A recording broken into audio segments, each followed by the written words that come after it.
દરેકને જય દીપોમાં જય માતાજી। મિત્રો આપ સૌને નમ્ર વિનંતી કે આ ચેનલને સબસ્ક્રાઇબ કરો, શેર કરો, લાઇક કરો। જય દીપોમાં। ગુજરાતના જાણીતા એક્ટિંગ કલાકાર એવા સેજલ પંચાલનું મૃત્યુ થયું છે અને મિત્રો તમે આ કિસ્સો તો જાણતા જ હશો। અને મિત્રો તમે જે આ વિડીયો જોઈ રહ્યા છો સ્ક્રીન ઉપર, તેમાં આ સેજલ પંચાલની મિત્ર છે અને આ બહેન આ વિડીયોમાં જણાવી રહ્યા છે કે સેજલ પંચાલનો મૃત્યુ પાછળનું કારણ શું છે અને અવસાનની સાચી હકીકત શું છે તે આ વિડીયોમાં જણાવી રહ્યા છે।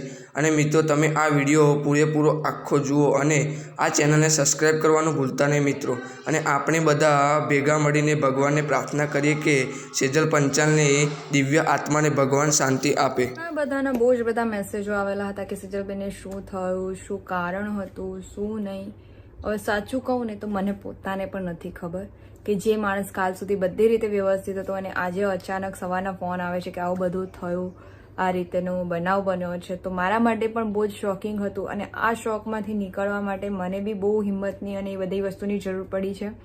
તો હું પણ એ માહોલમાંથી કેવી રીતે એડજસ્ટ કરું છું તો મારું મન જાણે છે, કારણ કે બહુ જ દુઃખના સમાચાર છે।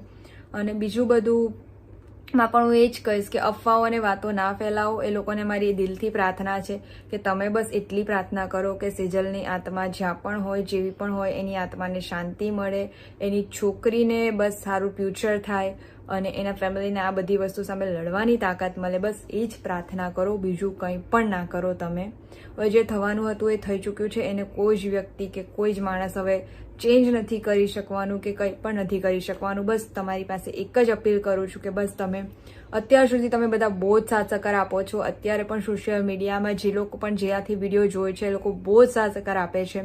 અને જે લોકો પણ એની પોસ્ટ મૂકી હતી, જે લોકોએ પણ એનું શેરિંગ કર્યું હતું, એ નાના હોય કે મોટા માણસ હોય, એ બધાને હું તહે દિલથી ધન્યવાદ અને થેન્ક યુ કહું છું કે તમે મને અને સેજલને અને સેજલના ફેમિલીને આટલો બધો સાથ સહકાર આપો છો, પ્રેમ આપો છો, એની આટલી ચિંતા કરો છો, તો તમને બધાને દિલથી થેન્ક યુ। અને બસ એટલી જ રિક્વેસ્ટ કરીશ કે બસ હવે તમે બધા સેજલની આત્માને શાંતિ મળે એવી પ્રાર્થના કરો।